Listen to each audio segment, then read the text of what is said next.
cat and I play red. We've done things a little bit topsy-turvy.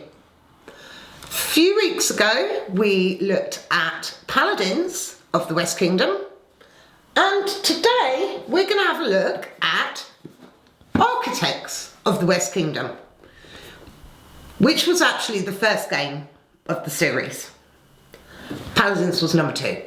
There's a couple of reasons we're having a look at this now.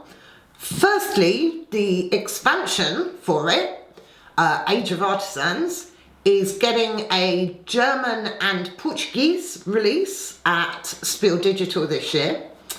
And also because the third game in the set, Viscounts of the West Kingdom, is, I think, maybe being unloaded as I'm talking now from the cargo ship, and due our way fairly soon, fingers crossed.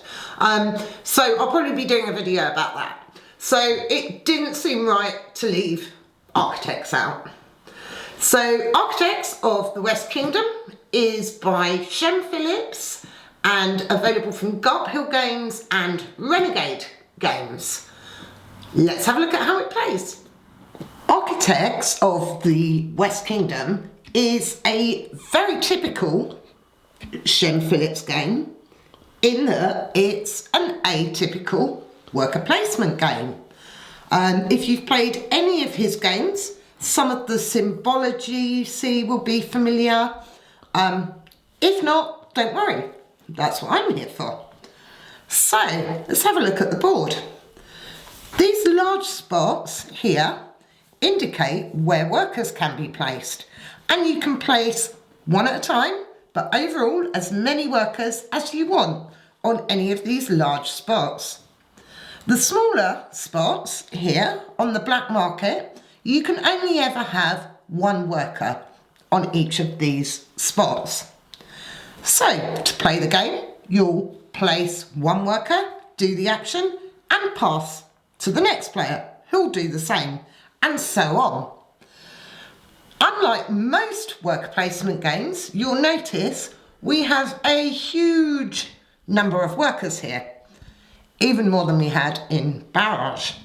You're going to need them all, and you also don't ever want to run out of workers.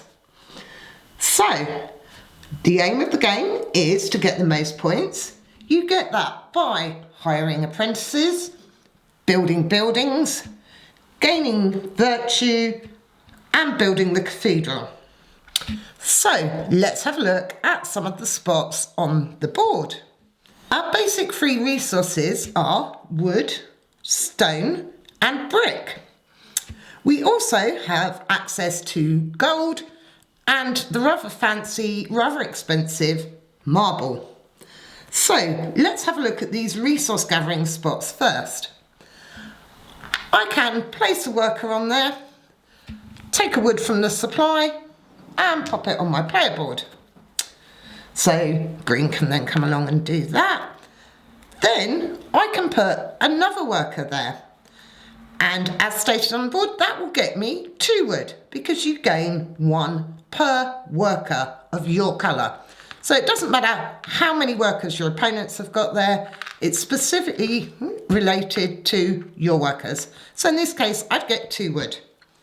The same would apply here at the quarry for stone. 1 worker, 1 stone, 2 workers, 2 stone, 3 workers, 3 stone, and so on. The mines up the top here are slightly different. With the mines, I'd get 1 brick plus 1 per worker. So I'd get 2 brick, or 3 brick, or 4 brick. Alternatively, I could, if I had 3 workers on there, I could put, say, a 4th worker on there and get 1 gold for every 2 workers on the spot. So in this case, with my 4 workers, I'd get 2 gold. Then we have the silversmith that works the same way as the mines. So here is where you get money. So 1 worker, 2 coins, 2 workers, 3 coins, and so on. So what do you need resources for? start of the game, you'll start with some building cards in your hand. Here I have 3 building cards. So let's have a look at one of these. The clay pit here, to build that you'll need to have 4 brick and 1 wood. And if you notice at the bottom there's a lightning bolt, which means it's an immediate effect. In this case you'll get 1 gold or 1 marble. At the end of the game, the card is then worth 3 victory points, as shown at the top here. Alternatively, a building may give you points at the end of the game, as represented by this little flag here. So the silver market here means the player who has the most coins will get 2 victory points. It's worth 6 points at the end of the game. You need 2 wood, 1 gold and 1 marble to build it. But if you notice, there's also this little yellow symbol. It's not the best colour to focus on. Little yellow symbol at the top. Now, these symbols here represent the different types of craftsmen that are available for you to hire over the course of the game. So let's have a look at the workshop space, as that actually deals with our apprentices and our buildings. So if I pop a worker on here, I can pay 2 coins to the tax. Notice this red colour? That means that money paid goes into the tax stand over here. I then pay 2 coins from my supply to the bank, and I can take one of these apprentices. Now, because I only have the 1 worker there, it means I can only take the apprentices that are available at level 1, and neither of those have got the yellow symbol that I need. But what I can do, if I wanted to take this merchant here to get my yellow symbol, is place a coin on there as well, and then take her. These move up and we restock the display. Now you'll notice there are also workers shown here. So rather than paying that coin, if I'd had 2 workers on that spot, I could take cards from the second slot in the display. If you ever take a worker that has coins on, you also get the coins available. But for now, I'm just taking this merchant card, and she's going to go next to my player board here, along with absolutely everything else. So she's going to sit there. The second action you can do at the workshop is take buildings. So if I put a second worker there, I can take from the top of the deck 1 building plus 1 building for every 2 workers available. So here with my 2 workers, I take 2 buildings and keep these in my hand. Now I have the yellow symbol from my merchant, I can look at building my silver market that we had a look at earlier. Let's pretend I have these resources. That's a lot of expensive resources. How do you build a building? Well, all building occurs in the guild hall, is represented by this symbol. So I have to give up a worker and put them there. I then pay the cost of the silver market. So that would be 2 wood, 1 gold, 1 marble. Let's just pretend we have them. And the silver market would just, again, sit in front of my player board. Now, you may have noticed there's another symbol here on the guild hall, this orange symbol, and that represents the cathedral here. So there's some big points to be had here, depending how high up the track you can go. But let's say I was going to use this worker to build in the cathedral instead. What I would have to do is pay 1 gold, as shown here, discard a building card. So I've actually got this horrible keep that is going to cost me so much and I'm never going to have the resources to do it. So I discard that, to the bottom of the building pile. I pay 1 gold to the supply. I move up on the cathedral track and I get to take one of these cards, which means I get to draw 1 extra building card and go up 1 on the virtue track, which is here. So we'll move that up 1 and then we'll have a look at the virtue track. Over the course of the game, there are several things that will give you virtue or lose you virtue. As you can see here, going up the track, at the end of the game, you'll get some points. However, if you go down the virtue track, you'll end up with negative points at the end of the game. However, both of these have pluses and minuses. So, you remember me saying this little orange symbol represented the cathedral? If you're here or lower on the virtue track, you can't build in the cathedral anymore. After all, who wants some ragamuffin building your holy building? If you go down further, the money you pay to taxes becomes less. So, on these 2 spaces, every time you pay tax, you pay 1 less. And if you get right the way down here, you'll pay 2 less tax.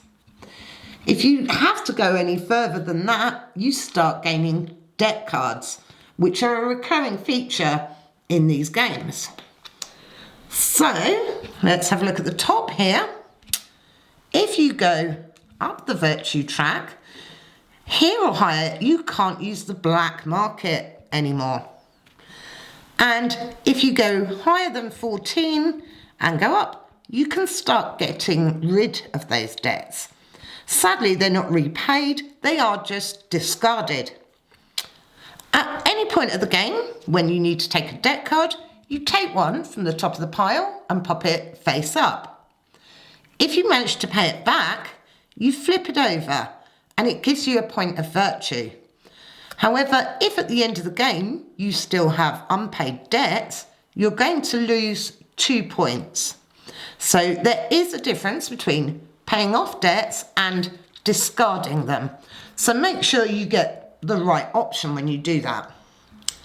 So let's have a look at things that will reduce your virtue.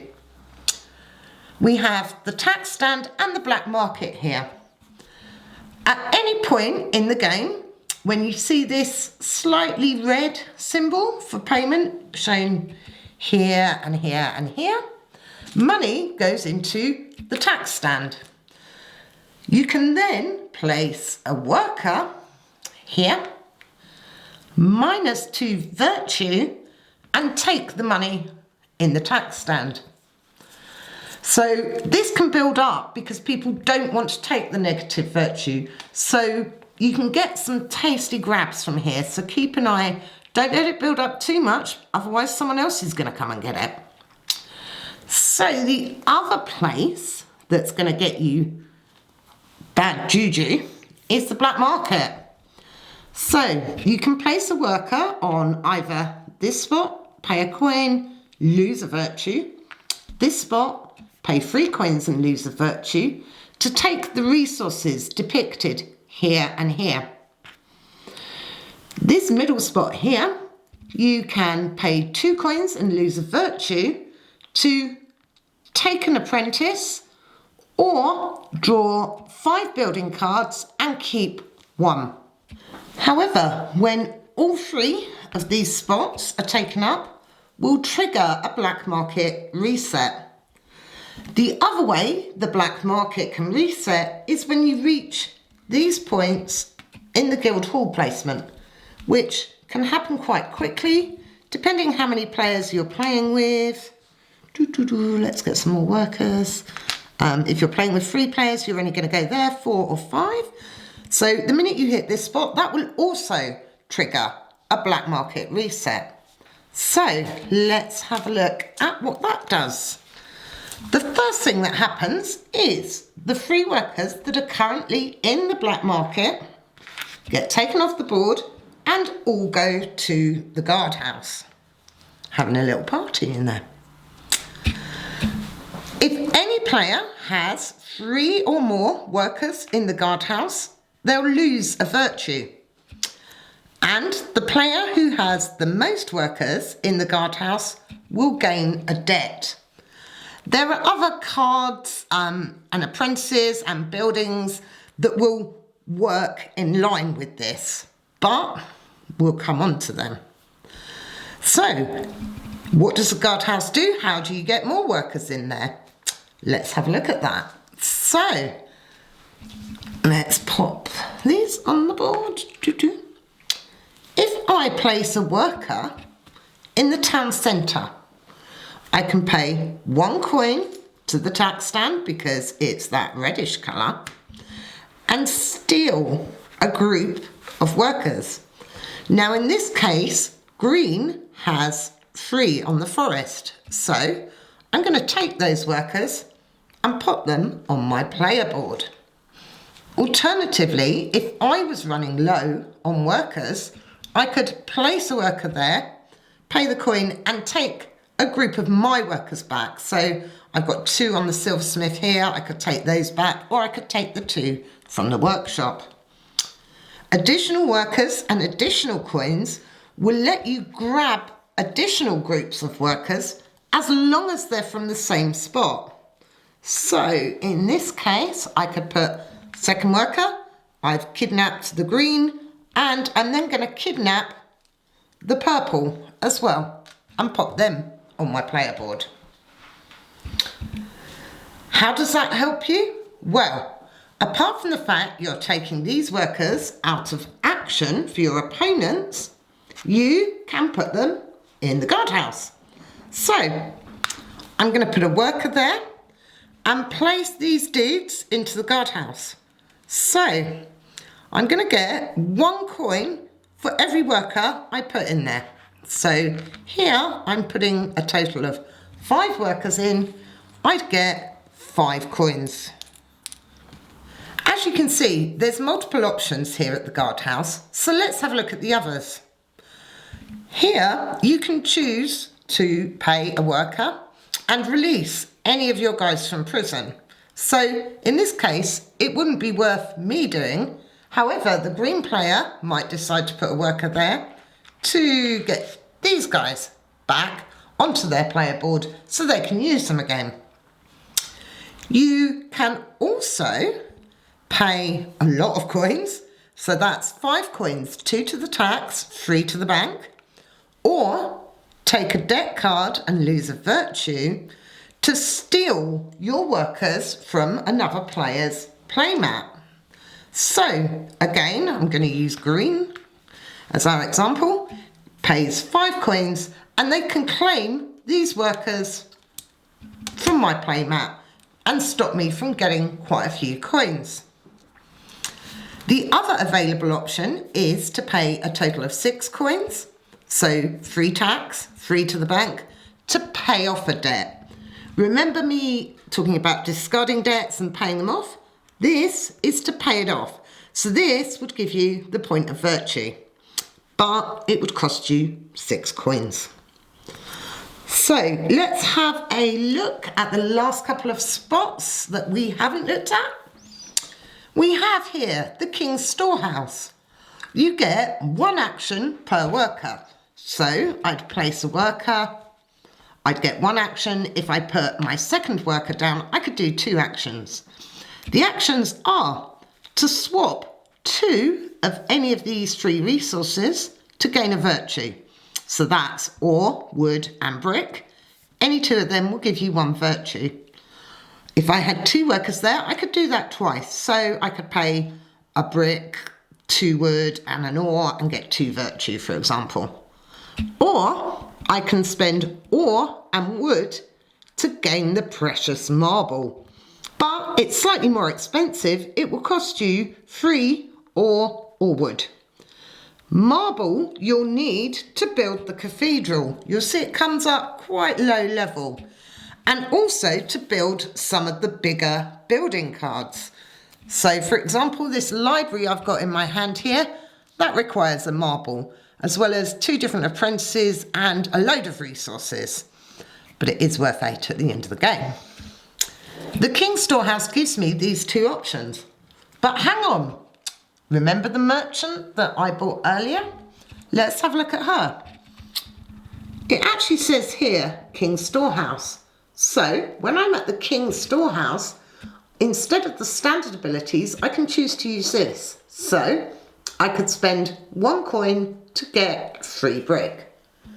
If you have a look at some of the cards here, the stone cutter here, if you go to the quarry, you're going to get an extra stone. The swindler activates at the black market, even though he immediately makes you lose a virtue. So it's well worth keeping an eye on what you want to do on the main board compared to these apprentices, because everything kind of bounces off of everything else. Also, going back to the debts, the debt collector here will give you a bonus when you pay debts off. So having debts isn't the end of the world, because some things will reward you for getting rid of them. Normally, I take you through a round or 2 of the game, whereas with this, there's no real rounds. You just keep placing workers, taking back workers, and placing more workers. So we'll do a few things to see how they work. At the start of the game, you'll draft some cards. You'll have 4 buildings. You're going to take 1 past them, take 1 past one, discard the last one, so you have 3. Then, in reverse player order, all the players get to choose an apprentice. I'm going to hang on to my merchant for now, partly because it's easier. So, let's have a look at what I've got. I need a lot of brick. So, my first placement will be to go there and take 2 brick. Then my second action will be there. So I'll get 1, 2, 3 brick. Hey, giving me all the brick. Then I'm going to place on the forest for wood, which gives me enough resources to play my clay pit. It's harder to say than you'd think. So I'm going to go to the guild hall, pop that there, pay the 4 brick and 1 wood to put the clay pit into play, and I'm going to take a gold. So I'm paying those, and I'm going to take a gold as an immediate action because of the lightning bolt there. So then, for my next action, I'm going to give up another worker permanently because I can build in the cathedral. So, to build in the cathedral, I need to discard a building card to the bottom of the deck, pay 1 gold, and move up the track. I take the reward from the top. Oh, I'm taking 2 cards, greedy. I get 1 virtue and 1 gold, which I pop on my player board. Now, you can see how easy it is to build up lots of workers on one spot, which you kind of have to do because you need to get your workers back. But at this point, green player, because they're a bad person, Rob normally plays green, is going to pay 1 worker, pay 1 to the tax stand, and capture my workers and place them on his player board, which I haven't got out the box. Oh, they've gone. So he's now potentially got a large chunk of money and a large chunk of my workers. So, I don't know if I want a debt this early in the game, but what I might do, I've got some money. I haven't got that much money. What I am going to do is go to the tax stand, lose 2 virtue, so go down here and take all these lovely coins, 1, 2, 3, 4, 5. So I can then go there, pay 2 to the tax stand, 3 to the supply, and get my workers back off that mean old green player. So I have 1 card left in my hand, which is a reservoir, which needs 6 brick and a wood. So that's a lot of resources. It does give me virtue at the end of the game for paid off debts, but I don't know how keen I am about getting debts. So I'm probably going to want that to build the cathedral, but I also need more buildings. But I need 2 workers there to get a good selection of buildings. So for now, I'm just going to put that there. Oh, I can't. I'm too poor. My goodness. I'm going to go to the silversmith and take 2 coins. Yay! Money is always good. Then I'm going to go to the workshop, pay 2 to the tax stand and 2 to the bank to take a worker. Quite like this quarry guy, and he gives me a hammer symbol, which I don't have. So I'm going to take him, pop him by my board, move these up and restock. And then on my next turn, I can pop a worker here. I have 2 workers, which will give me 2 building cards. Oh goodness. That are both also quite tough to build. So you get an idea of how the game works from that. It's interesting because of the worker capture element and the fact that you're constantly building up big pools of workers on spots. If I want a load of wood, I can end up with huge numbers of workers here, which is fine until I run out. If at any point of the game you run out of workers, they're all on the board, in jail, on other players' boards, you had to spend a turn to remove 1 worker from the board. So you really don't ever want to be in that position, but you do have a get out clause. In this case, I can always put 1 worker there, pay 1 to the tax and take these workers from the forest. So that's pretty much it for architects. So let's have a look at what Age of Artisans adds to the game. Pop them back on there and then quickly swivel stuff around. So there's a couple of adjustments to the board. Let's push this down and place some of these cards. Now, these cards, you always have 4 out on display and you can build them at the guild hall. So I have my previous 2 workers there. To take any of these, I need to actually overlay a worker. So I need to pop it on top of a previously there worker, as shown here. I can then take a card for the bottom action. These are tools that will attach themselves to your apprentices. Now you can see this one's rather tasty as it gives me all the symbols I might need for buildings. So I'm going to take this one and put it on, oh no, not that, not her, on my stone cutter there. So that now gives me access to those 3 abilities when I'm looking at building buildings. The top parts of the cards, the yellow bits here, are adornments that go on your buildings. So you can see they have an instant effect. So if I wanted to take one of them, again, I'd have to pop a worker on top of a previous worker, but it would cost me 5 coins. 2 to the tax stand and 3 to the bank. Then I can take one of these and attach it to a building. So at this point we ignore the bottom, we're just looking at the top. So here I'd get 2 virtue.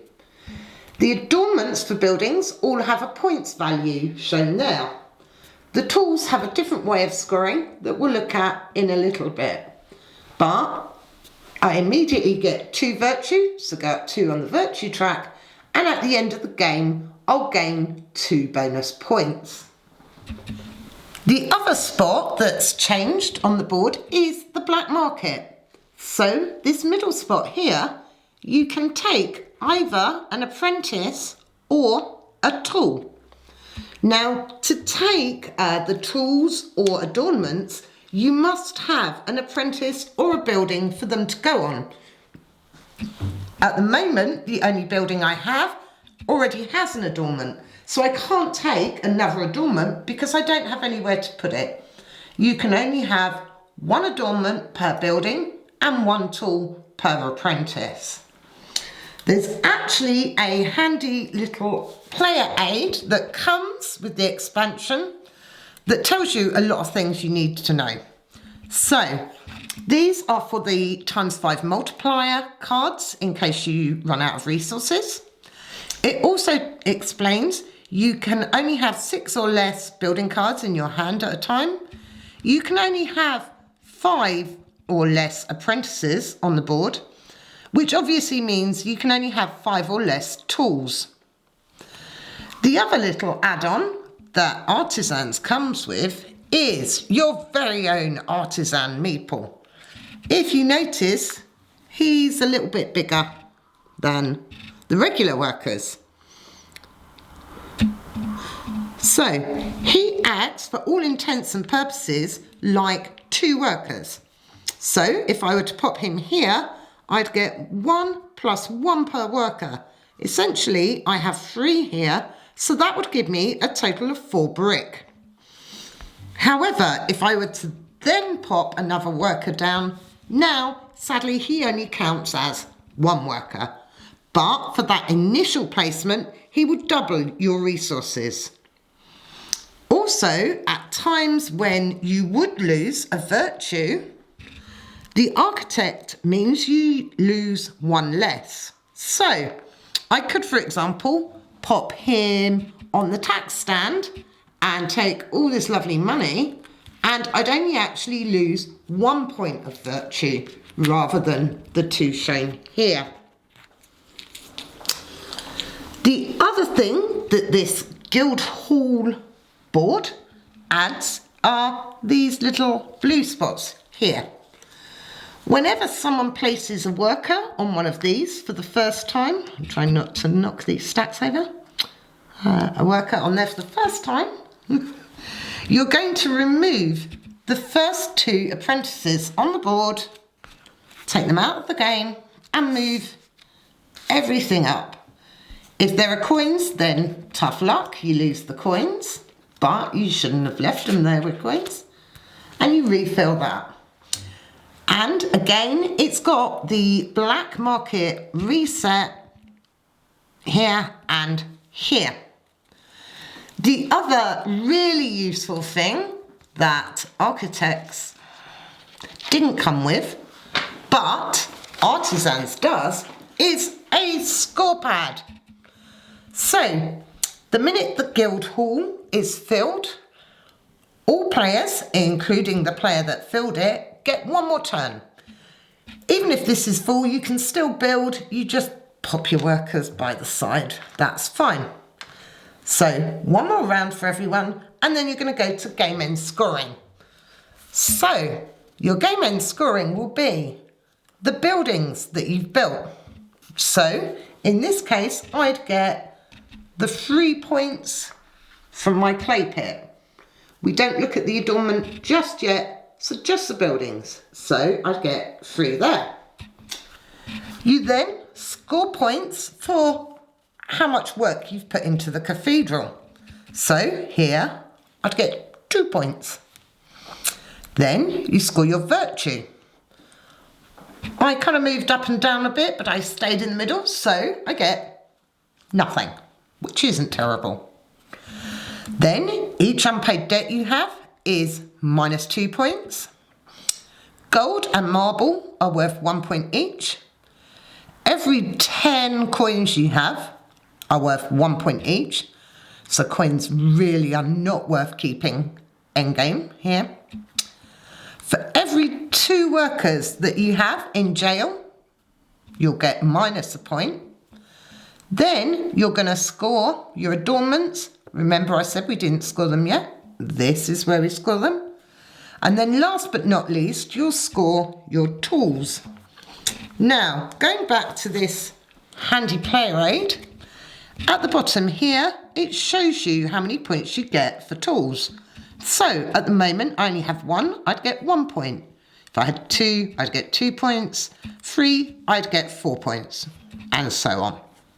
So these are actually really handy, regardless of whether you're playing with the expansion or not. Just don't look at that bit, it's all good.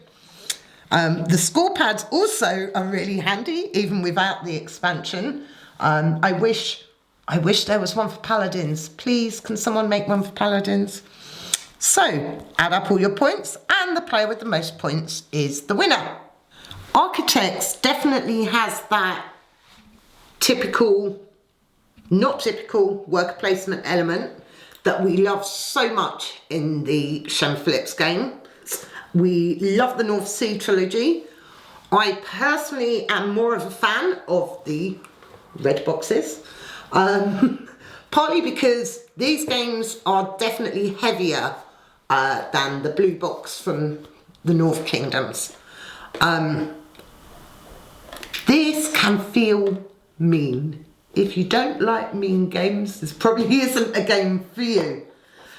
However, I remember the first game I played, I was so careful. I didn't want too many workers in one spot because I felt that was just asking for someone to come and swoop and take them all away. But actually, you kind of need people to do that. Otherwise, you don't get your workers back. You remember me saying that 20 was loads of workers? Even after those few actions, I've got 3, 6, I'm down to 10. I've used half my workers already. So you really need to keep an eye on that, and it is worth just dumping loads somewhere, either to get someone else to take them or for you to spend that point and go to the town centre and take them back. We like this. We like Paladins. We're looking forward to Viscounts. I'm hoping Viscounts will come pre-spiel, so like literally in the next few days, so that we can have a look at that. Hope you enjoyed this video. If you did, click like, subscribe, come and say hello on the socials, that's Facebook, Twitter, Instagram, I Play Red. Keep an eye on what we're doing for Spill Digital. There's going to be a whole load of new content, and fingers crossed if we can work out how to get all the technology working, hopefully we'll have some live games that you guys can join in. So, hope to see you then. Thanks for watching. Bye.